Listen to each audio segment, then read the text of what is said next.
Módulo número 10. Plan de estudios de la especialidad en medicina interna. Enfermedades sistémicas caracterizadas por artritis. Enfermedades musculoesqueléticas y del tejido conectivo. Una revisión realizada en el Hospital Clínico Quirúrgico Docente Miguel Enríquez. La Habana, agosto de 2021.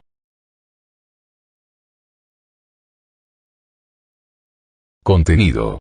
Cirrosis biliar primaria. Hemocromatosis. Enfermedades de células falciformes y otras hemoglobinopatías. Hipogamaglobulinemia. Enfermedad de Whipple. Hiperlipoproteinemias. Fiebre mediterránea familiar.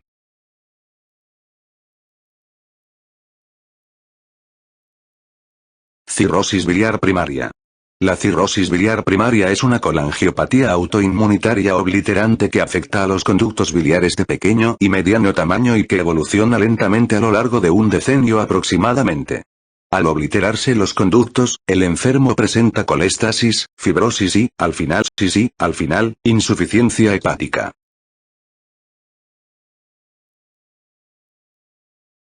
Epidemiología. Cerca del 95% de las cirrosis biliares primarias afectan a mujeres y la edad de inicio varía entre los 20 y los 60 años.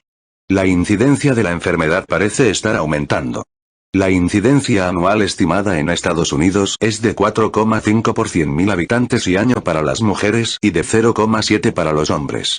Dada la limitada esperanza de vida de los enfermos afectados, la prevalencia de la cirrosis biliar primaria ajustada por edades y sexos se aproxima a 65 por 100.000 en las mujeres y a unos 12 por 100.000 en los hombres.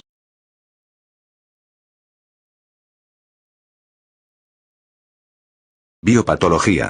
Aunque el mecanismo de destrucción progresiva de los pequeños conductos interlobuliares se desconozca, la cirrosis biliar primaria se considera una enfermedad autoinmunitaria.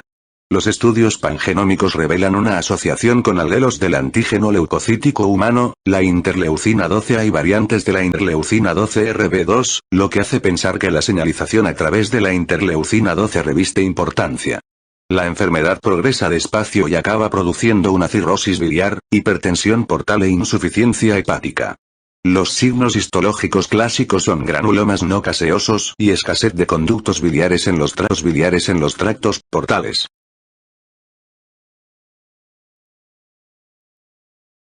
Manifestaciones clínicas. Los síntomas más habituales son fatiga, 50%, que puede resultar debilitante y no se relaciona con el grado de la hepatopatía de base, y prurito, 30%, si bien la mitad de los enfermos se encuentran asintomáticos en el momento del diagnóstico. Muchos enfermos acuden inicialmente al dermatólogo por prurito, que se puede advertir por primera vez durante el embarazo y persiste tras el parto. Los síndromes autoinmunitarios asociados con la cirrosis biliar primaria son la disfunción autoinmunitaria del tiroides, el síndrome de Sjögren, el fenómeno de Raynaud y la enfermedad celíaca. La malabsorción de vitamina D también puede determinar una enfermedad ósea metabólica.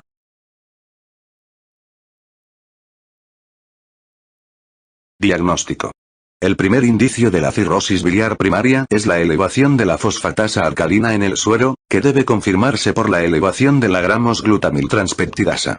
Los anticuerpos antimitocondriales poseen una sensibilidad y especificidad superior al 95% si el título excede de 1 de 40 y se positivizan incluso antes de que aparezca ninguna manifestación clínica o bioquímica de la enfermedad. En cambio, la bilirrubina no suele elevarse hasta una fase tardía de la enfermedad y casi toda la elevación es a base de la bilirrubina conjugada. El total de inmunoglobulinas suele ser normal, aunque a veces se eleva la IgM. La ecografía del árbol biliar resulta determinante para confirmar la ausencia de enfermedad extrahepática. A veces, se precisa una biopsia de hígado para confirmar el diagnóstico, sobre todo en los casos sin anticuerpos mitocondriales, y también para estadificar la enfermedad.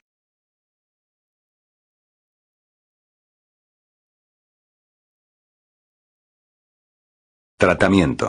El tratamiento con ácido urso desoxicólico, de 12 a 15 mg por kilogramo, mejora la bilirrubina sérica, la fosfatasa alcalina y el colesterol y surte un efecto variable sobre el prurito.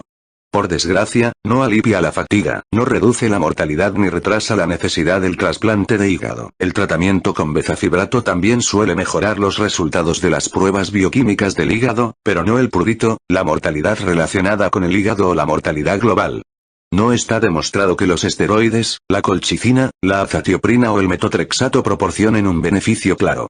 Los bisfosfonatos suelen prescribirse para la enfermedad ósea metabólica acompañante, pero su utilidad se desconoce.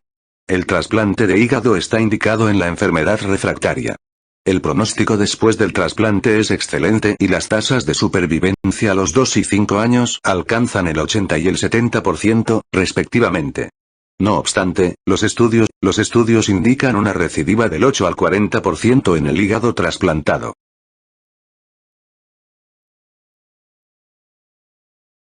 Pronóstico.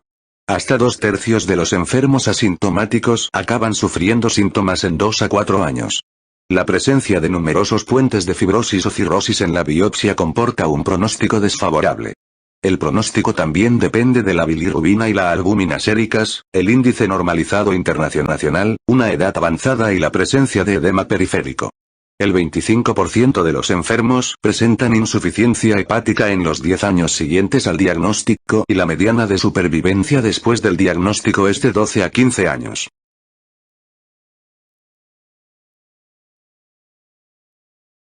Enfermedades sistémicas que cursan con artritis. La artritis, las artralgias y las mialgias pueden ser manifestaciones significativas de varias enfermedades sistémicas y pueden ser síntomas de presentación de algunos de estos trastornos. La evaluación adecuada de estos síntomas osteomusculares, incluidas ciertas pruebas de laboratorio y radiografías, pueden proporcionar pistas para el diagnóstico precoz de estas enfermedades. Las biopsias sinoviales no suelen ser necesarias pero pueden ser diagnósticas. A continuación se ofrecen descripciones cortas de las manifestaciones artríticas de algunos trastornos sistémicos. En los capítulos dedicados a estas enfermedades se encuentra una exposición más detallada de cada entidad. Debido a la rareza de muchas de estas enfermedades, carecemos de tratamientos basados en pruebas aprobados por la Food and Drug Administration de Estados Unidos.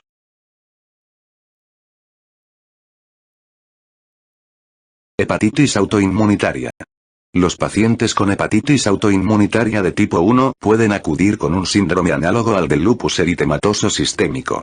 Los pacientes con el subgrupo de inicio temprano son con frecuencia mujeres jóvenes, con síntomas de poliartralgias y en ocasiones fiebre.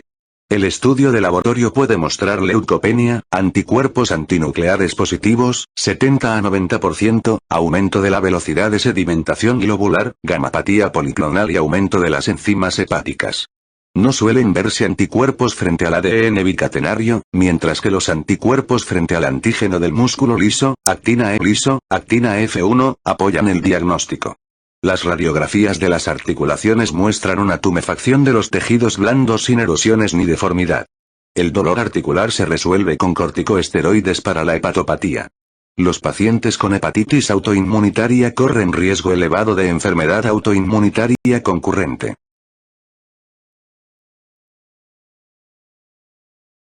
Cirrosis biliar primaria. Hasta el 50% de los pacientes con cirrosis biliar primaria tiene otro trastorno autoinmunitario como la artritis reumatoide, el síndrome de Sjögren, la esclerodermia limitada o la tiroiditis autoinmunitaria. Además de los anticuerpos antimitocondriales, a menudo hay factor retroide, anticuerpos antinucleares y anticentroméricos. Más del 10% de los pacientes con cirrosis biliar primaria tiene una artritis inflamatoria simétrica o asimétrica de articulaciones pequeñas. Al contrario que la artritis reumatoide, puede afectar a las articulaciones interfalángicas distales y raramente es erosiva o deformante. Otras manifestaciones osteomusculares son la osteomalacia relacionada con el déficit de vitamina D, la osteoporosis relacionada con la acidosis tubular renal y la osteoartropatía hipertrófica asociada a la hepatopatía.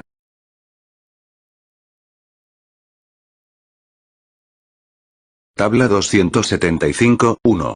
Enfermedades sistémicas asociadas a la artritis. Enfermedades digestivas. Hepatitis autoinmunitaria, prueba de enzimas asociadas al hígado, anticuerpo frente al músculo liso. Cirrosis biliar primaria, prueba de fosfatasa alcalina, anticuerpo antimitocondriales. Síndrome pancreatitis artritis, prueba de lipasa, amilasa, tomografía computarizada abdominal. Enfermedad de Whipple, prueba de biopsia tisular, tinción inmunohistoquímica tisular para troferina Whipple, reacción en cadena de la polimerasa para ADN de T. Whipple. Enteropatía sensible al gluten, prueba de anticuerpos frente a la transglutaminasa, biopsia de intestino pequeño. Enfermedad inflamatoria intestinal, prueba de sangre oculta en heces, colonoscopia. Hepatitis B, hepatitis C, prueba de enzimas asociadas al hígado, pruebas serológicas de la hepatitis, crioglobulinas. Artritis por derivación intestinal, prueba de crioglobulinas. Trastornos hematológicos. Hemofilia, prueba de tiempo de protombina parcial, concentraciones de factores 8 y 9. Hemoglobinopatías, prueba de hemograma completo, electroforesis de la hemoglobina. Hipogamaglobulinemia, prueba de proteínas totales bajas, electroforesis de proteína sérica, inmunoglobulinas. Discrasias de plasmocitos, prueba de proteínas totales altas, electroforesis de proteína sérica, electroforesis de proteínas en orina, inmunoelectroforesis. Trastornos endocrinos. Diabetes mellitus, prueba de glucosa, hemoglobina glucosilada. Trastornos tiroideos, prueba de tirotropina, tiroxina. Trastornos paratiroideos, prueba de calcio, fósforo, hormona paratiroidea. Acromegalia, prueba de radiografías, hormona del factor de crecimiento insulínico 1. Hiperlipoproteinemia, prueba de perfil lipídico. Enfermedad de Paget, prueba de fosfatasa alcalina ósea específica, radiografías, gammagrafía ósea. Neoplasias malignas. Osteoartropatía hipertrófica, prueba de radiografías, manos, muñecas, tórax. Leucemia y linfoma, prueba de completo, lactato deshidrogenasa, biopsia tisular, médula ósea. Poliartritis carcinomatosa, prueba de cribado de cáncer. Fascitis palmar y artritis, prueba de CA 125, tomografía computarizada pélvica, cribado de cáncer. Otras enfermedades. Hemocromatosis, prueba de estudios del hierro, radiografías, GenFE. Reticulohistiocitosis multicéntrica, prueba de radiografías, biopsia cutánea, sinovial. Sarcoidosis, prueba de radiografía torácica, concentración de enzima convertidora de la angiotensina, biopsia tisular. Enfermedad relacionada con la inmunoglobulina G4, prueba de concentración sérica de inmunoglobulina G4, histopatología del material de biopsia, incluyendo inmunotinción con inmunoglobulina G4. Alcaptonuria, prueba de radiografías, concentración de ácido homogentísico en la orina. Enfermedad de Fabry, prueba de angioqueratomas, concentración de alfa-galactosidasa o mutación génica. Policondritis recidivante, biopsia del cartílago. Fibrosis quística, prueba de radiografía torácica, cloro en sudor, mutación del gen regulador de conductancia transmembrana de la fibrosis quística. Tumor de células gigantes tenosinovial. Tipo difuso, sinovitis vellonodular pigmentada difusa, prueba de análisis del líquido sinovial, resonancia magnética, biopsia sinovial. Infecciones sistémicas, prueba de cultivos, pruebas serológicas, reagina plasmina rápida, virus de la inmunodeficiencia humana, virus de Epstein-Barr, parvovirus.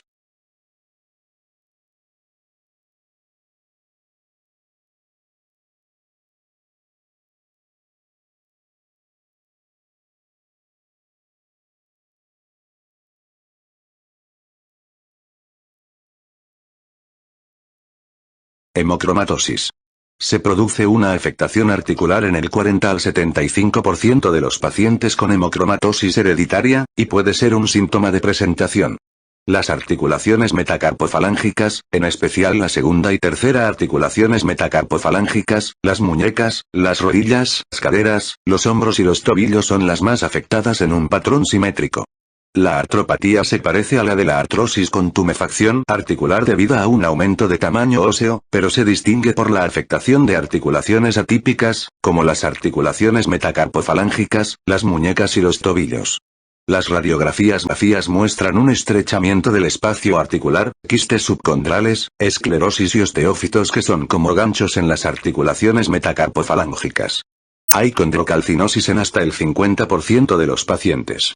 Esta suele ser asintomática, pero en algunos pacientes provoca crisis de sinovitis inflamatoria aguda, pseudogota, lo que puede llevar a un diagnóstico equivocado de artritis reumatoide. La prevalencia de artritis franca aumenta con la edad y puede ser muy poco sintomática cuando la enfermedad surge en otros órganos. Sin embargo, no es infrecuente que el dolor articular sea el síntoma de presentación inicial, 33%.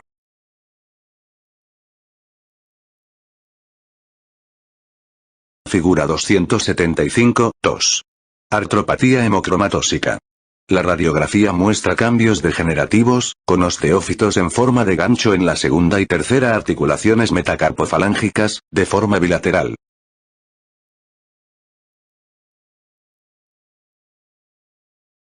En consecuencia, a todos los pacientes, en especial hombres, que acuden con una artrosis prematura en articulaciones atípicas, en especial en las articulaciones metacarpofalángicas y las muñecas, se les debe estudiar en busca de una hemocromatosis hereditaria mediante estudios del hierro. El mecanismo por el que el hierro causa la artritis no está claro, pero puede relacionarse con depósitos de hemosiderina en la membrana sinovial y los condrocitos que activan enzimas degradadoras. El tratamiento es sintomático con antiinflamatorios no esteroideos y, cuando es intensa, artroplastías totales. La flebotomía para eliminar el hierro no altera el curso de la artritis. Otras manifestaciones reumáticas en los pacientes con hemocromatosis son la osteoporosis relacionada con el hipogonadismo hipogonadotrópico, la osteomalacia relacionada con el déficit de vitamina D cuando la hepatopatía es grave y un aumento de la predisposición a la artritis séptica por Yersinia.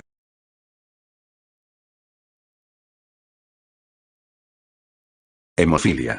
La hemofilia A, déficit de factor 8, y la hemofilia B, déficit de factor 9, se asocian a la hematrosis. Casi todos los pacientes con concentraciones del factor inferiores al 1% de lo normal experimentan hemartrosis recidivantes de forma espontánea o tras un traumatismo leve. Las articulaciones grandes, las rodillas, los codos, los tobillos, se afectan con más frecuencia. También pueden aparecer hemorragias intramusculares. La hemartrosis recidivante puede llevar a una sinovitis proliferativa y una degradación del cartílago, lo que da lugar a cambios erosivos y degenerativos en las radiografías. La exploración física muestra un aumento de tamaño del hueso, crepitación, músculos atróficos y contracturas articulares. El tratamiento de la monoartritis aguda consiste en la restitución del factor para conseguir una concentración del 30% o mayor, que se administra al primer signo de tumefacción articular.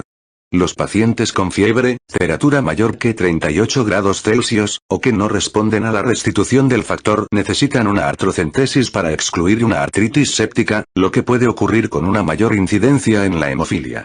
La artritis crónica se trata con fármacos antiinflamatorios no esteroideos que no inhiban la función plaquetaria, una sinovectomía artroscópica o radiación para la sinovitis crónica, y una artroplastia total en la enfermedad articular terminal. La administración profiláctica regular sustitutiva del factor ha reducido el riesgo de sufrir una artropatía crónica. Las artritis aguda y crónica son menos frecuentes y menos graves en los pacientes con hemofilia B en comparación con los que tienen hemofilia A.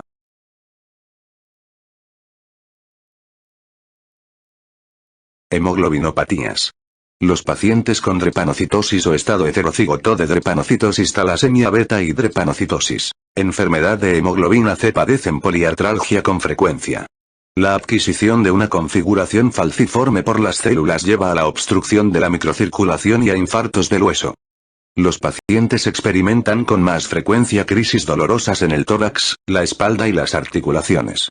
También puede aparecer una artritis dolorosa de grandes articulaciones, habitualmente en las rodillas, a menudo con derrames sinoviales no inflamatorios, que duran de días a 2 a 3 semanas. Los infartos en las metaflos son frecuentes en las radiografías de las articulaciones. Los cuerpos vertebrales tienen un aspecto parecido a los bloques de Lincoln o una muesca central característica en forma de copa, vértebras de pescado. Puede producirse una osteonecrosis de la cabeza femoral y humeral en hasta el 33% de los casos de anemia drepanocinocítica y drepanocitosis, enfermedad de hemoglobina C como autoinfarto esplénico, la artritis séptica, Staphylococcus aureus, y la osteomielitis, el 50% causado por salmonella, se han asociado a la anemia falciforme. En los adultos se ha descrito la gota, mientras que en los niños menores de 2 años una tumefacción aguda y dolorosa sinfobia de las manos y los pies, síndrome de mano y pie, asociada a fiebre y leucocitosis puede ser la primera manifestación de la anemia falciforme. El tratamiento incluye la hidratación intravenosa, el oxígeno y los analgésicos. La hidroxiurea puede reducir la frecuencia de las crisis dolorosas. En los pacientes con talasemia mayor beta, anemia de Cooley, se produce una expansión significativa de la médula ósea como resultado del aumento de precursores eritroides, lo que lleva a la osteoporosis y a microfracturas que afectan sobre todo a las extremidades inferiores. El tratamiento quelante con deferiprona, para disminuir la sobrecarga de hierro por transfusiones, causa artralgias en el 20% de los pacientes.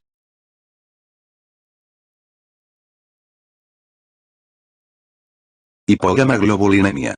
Los pacientes con hipogamaglobulinemia congénita ligada al cromosoma X, enfermedad de Bruton, o inmunodeficiencia común variable, pueden presentar una oligoartritis no erosiva ni infecciosa de grandes articulaciones que responde al tratamiento con gamaglobulinas intravenosas. Sin embargo, bien puede aparecer una artritis séptica causada por microorganismos patógenos frecuentes o micoplasma, que debe excluirse de forma rigurosa. En los adultos con inmunodeficiencia común variable adquirida también son frecuentes los trastornos autoinmunitarios, 22%, como las citopenías autoinmunitarias y la anemia perniciosa. El déficit selectivo de inmunoglobulina A se asocia a varias manifestaciones reumáticas, como los autoanticuerpos positivos, sin ninguna enfermedad clínica. Los trastornos autoinmunitarios sistémicos, como el lupus eritematoso sistémico, la artritis idiopática juvenil, así como otros trastornos autoinmunitarios específicos de órgano, como la diabetes mellitus de tipo 1 y la miastenia grave, también aparecen en los sujetos con déficit de inmunoglobulina A. Enfermedad de Whipple.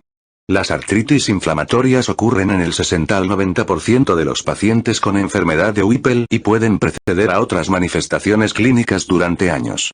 La afectación articular suele ser en forma de oligoartritis migratoria e intermitente y afectar a articulaciones grandes más que a las articulaciones pequeñas o a la columna, y dura desde varias horas a días. El líquido sinovial es inflamatorio con un predominio de células mononucleares. En ocasiones se ven nódulos subcutáneos, menudo incapacitantes, que se originan en el sistema nervioso central, pero que no pueden explicarse como un trastorno psicológico típico.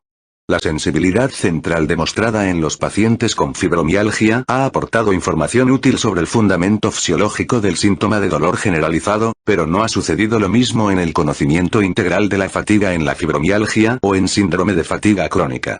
Los estudios recientes indican que ambos trastornos tienen una predisposición genética que interactúa con agresiones ambientales, como infecciones, traumatismos, focos miofasciales y estresantes psicológicos. En los próximos años deben iniciarse estudios epigenéticos destinados a aclarar la compleja interacción entre ambiente y genes. Ambos trastornos son ejemplos importantes de la necesidad de integrar modelo biomédico clásico de enfermedad con las influencias psicosociales, es decir, un modelo biopsicosocial de enfermedad.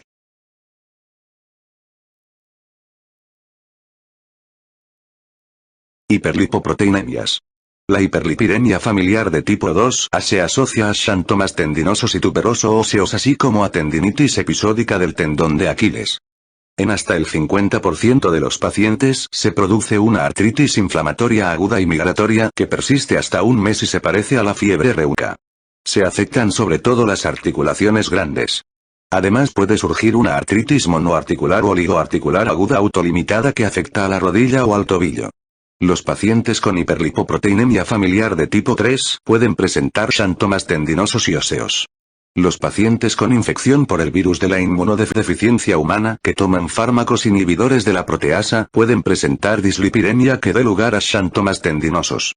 En todas las hiperlipidemias hay que excluir la gota antes de adscribir los síntomas a la hiperlipoproteinemia. El tratamiento es con antiinflamatorios no esteroideos y debe tratarse el trastorno lipídico subyacente. Es notable que algunos de los tratamientos usados para tratar la hiperlipidemia puedan causar síntomas osteomusculares como la hiperuricemia y la gota por ácido nicotínico y mialgias, con o sin aumento de la creatina cinasa, por el tratamiento con estatinas.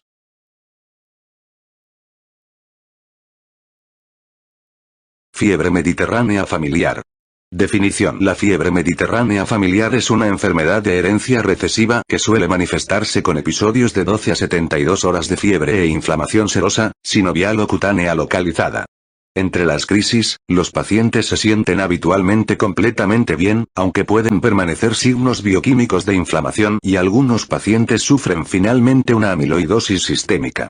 Antes de la identificación del gen causal, la fiebre mediterránea familiar se definía de una forma puramente clínica. Las manifestaciones clínicas siguen siendo una parte importante del diagnóstico, porque algunos pacientes con la enfermedad típica tienen solo una mutación demostrable en MEF, el único gen causal conocido, y a veces ninguna.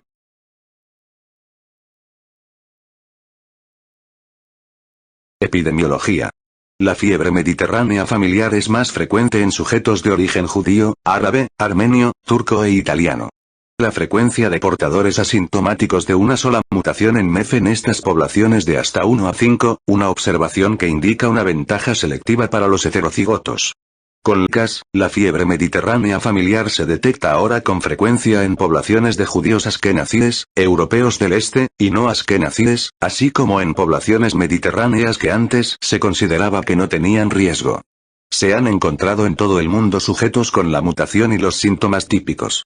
La fiebre mediterránea familiar se manifiesta habitualmente en la infancia, a veces incluso en la lactancia, aunque aproximadamente el 10% de los pacientes experimenta su primera crisis en la edad adulta. En pocos casos, la fiebre mediterránea familiar aparece por primera vez en personas mayores de 40 años.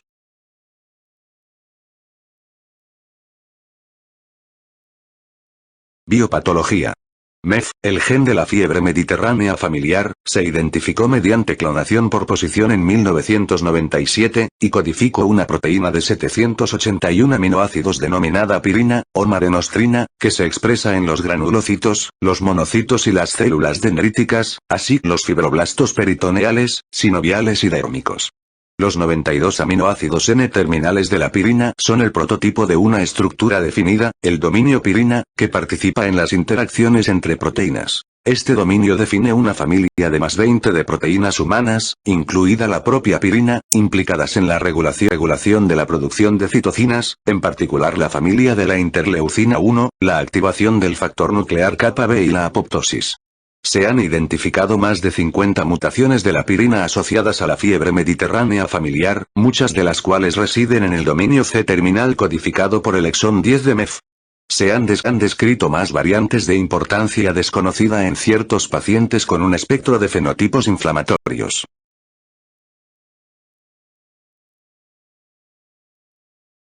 Manifestaciones clínicas. Es más adecuado decir que los episodios de fiebre mediterránea familiar son recidivantes en lugar de periódicos, y algunos pacientes asocian las crisis al estrés psicológico o el ejercicio físico. Las mujeres en edad fértil experimentan a veces sus crisis en las menstruaciones y presentan remisiones durante el embarazo. Algunos pacientes no son conscientes de la fiebre durante las crisis, pero casi siempre se observa cuando se busca. La afectación serosa en la fiebre mediterránea familiar es habitualmente peritoneal o pleural.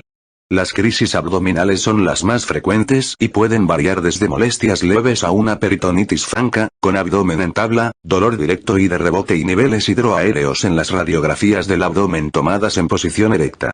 Independientemente de la gravedad de la crisis abdominal, el estreñimiento es mucho más frecuente que la diarrea. Cuando se realiza una laparotomía o una laparoscopia durante una crisis, se encuentra una pequeña cantidad de exudado estéril rico en leucocitos polimorfonucleares. Excepto en la inflamación serosa, el apéndice es normal. Las crisis abdominales repetidas pueden dar lugar a adherencias peritoneales, pero la ascitis es rara. La pleuresía, habitualmente unilateral, puede acompañar al dolor abdominal o aparecer de forma independiente. Entre las observaciones físicas, si las hay, pueden estar una disminución de los ruidos respiratorios y un roce de fricción pleural, mientras que las radiografías pueden mostrar un pequeño derrame o atelectasías. Con múltiples crisis, puede aparecer un engrosamiento pleural. Se ha publicado la afectación pericárdica no asintomática en la fiebre mediterránea familiar, aunque es inusual.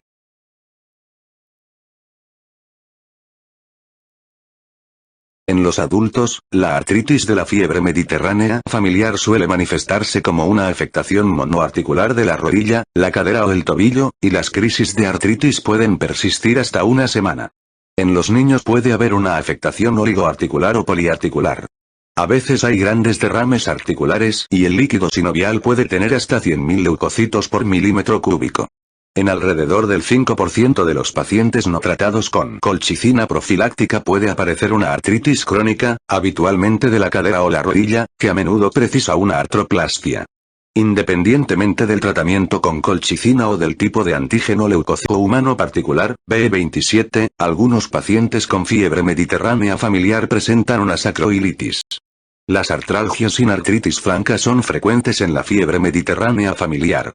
Las manifestaciones cutáneas de la fiebre mediterránea familiar tienden a ser menos frecuentes que la afectación serosa o sinovial. La lesión cutánea característica de la fiebre mediterránea familiar es el eritema erisipeloide, una zona dolorosa y eritematosa bien delimitada que suele verse en la parte inferior de la pierna, el tobillo o el dorso del pie. Este exantema puede aparecer de forma independiente, o puede acompañar a un episodio de artritis.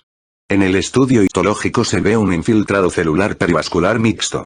Otras manifestaciones agudas de la fiebre mediterránea familiar son la inflamación escrotal unilateral, la túnica vaginal es un resto embriológico de la membrana peritoneal, y las mialgias, bien con fiebre, o en especial en los niños, sin fiebre e inducida por un ejercicio intenso. Varias formas de vasculitis se han asociado también a la fiebre mediterránea familiar. La púrpura de Hodgson-Lymp puede aparecer en los niños con fiebre mediterránea familiar. Con menor frecuencia, la panarteritis nudosa.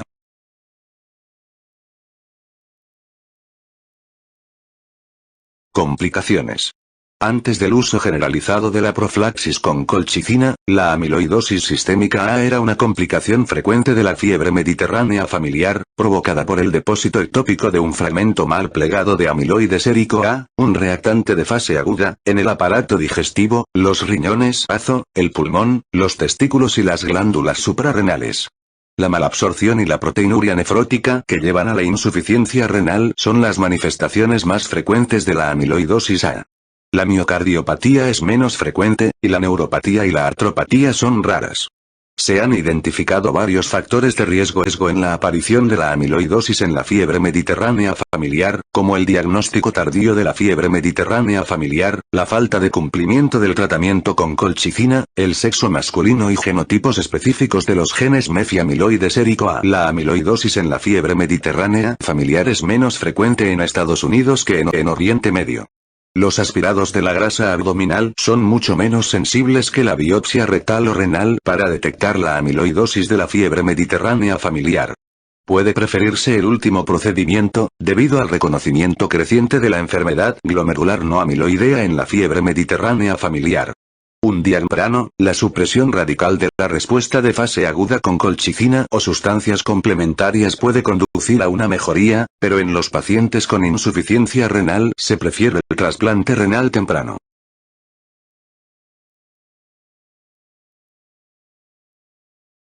Diagnóstico.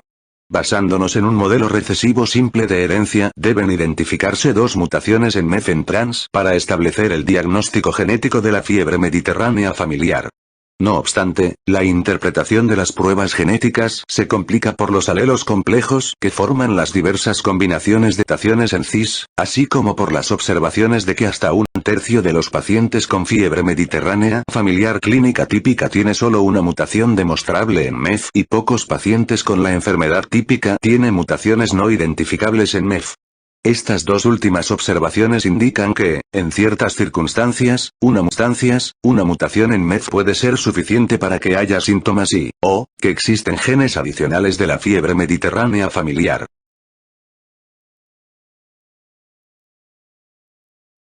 Por estas razones, los datos clínicos siguen siendo una parte fundamental del diagnóstico de la fiebre mediterránea familiar, y las pruebas genéticas son complementarias en marcos en que la experiencia clínica es limitada. Los criterios clínicos subrayan la duración de la crisis, 12 a 72 horas. La recidiva de los síntomas, 3 o más episodios. La fiebre registrada, temperatura rectal mayor que 38 grados Celsius. Las manifestaciones dolorosas en el abdomen, el tórax, las articulaciones o la piel y la falta de otros factores causales. El diagnóstico diferencial comprende otros síndromes que cursan con fiebre recurrente hereditaria, así como otros trastornos específicos del marco clínico. En pacientes con dolor abdominal recidivante hay que tener en cuenta los trastornos ginecológicos, la porfiría, que puede distinguirse por la hipertensión durante las crisis, la herencia dominante y las porfirinas en la orina, y el angioedema hereditario, que no suele provocar fiebre.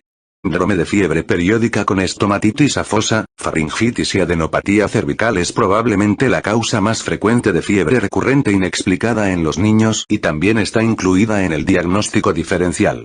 En los pacientes que acuden sobre todo con una monoartritis recidivante, la artrocentesis para cultivos y estudio de cristales puede ayudar a excluir la artritis bacteriana y cristalina, respectivamente. La enfermedad de Still en los niños, artritis idiopática juvenil de inicio sistémico, y en los adultos, enfermedad de Still de inicio en el adulto, también se considera en el diagnóstico diferencial. La enfermedad de Still de inicio en el adulto es una enfermedad autoinflamatoria poco frecuente de causa desconocida que no se considera hereditaria. Se caracteriza por picos febriles, un exantema maculopapular salmón rosáceo evanescente, artritis y leucocitosis neutrofílica. Se puede distinguir desde el punto de vista clínico de la fiebre mediterránea familiar por el patrón de la fiebre, cotidiana e intermitente en la enfermedad de Still frente a episodios aislados en la fiebre mediterránea familiar, el patrón de la artritis, poliartritis crónica frente a monoartritis intermitente, la afectación cutánea característica, exantema evanescente frente a eritema erisipeloide, y la presencia de linfoadenopatía, más frecuente en la enfermedad de Still.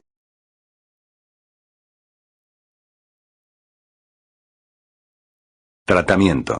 La piedra angular del tratamiento de la fiebre mediterránea familiar es la colchicina diaria por vía oral, que puede evitar las crisis agudas de la fiebre mediterránea familiar y la aparición de la amiloidosis sistémica. La colchicina actúa probablemente a través de varios mecanismos, como la inhibición de la adhesión del leucocito y la modulación de la producción de citocinas. En los adultos, la dosis terapéutica es de 1,2 a 1,8 miligramos por día, y casi el 90% de los pacientes nota una mejora significativa con esta dosis. Los principales efectos adversos son digestivos y pueden minimizarse habitualmente aumentando la dosis de forma gradual y evitando los derivados lácteos en los pacientes que presentan intolerancia a la lactosa. La mayoría de los expertos continúa recetando colchicina a las pacientes durante el embarazo, y recomiendan realizar la amniocentesis para excluir la trisomía 21, para la que puede haber un ligero aumento del riesgo. El uso de colchicina en mujeres en período de lactancia se considera seguro. La colchicina por vía intravenosa debe usarse con precaución extrema en la fiebre mediterránea familiar, si es que debe hacerse, porque se han publicado muertes en pacientes que ya recibían colchicina por vía oral a los que se administró el fármaco por vía intravenosa. Los inhibidores de la interleucina 19 son eficaces en los pacientes que responden mal a la colchicina o que no pueden tolerar dosis terapéuticas.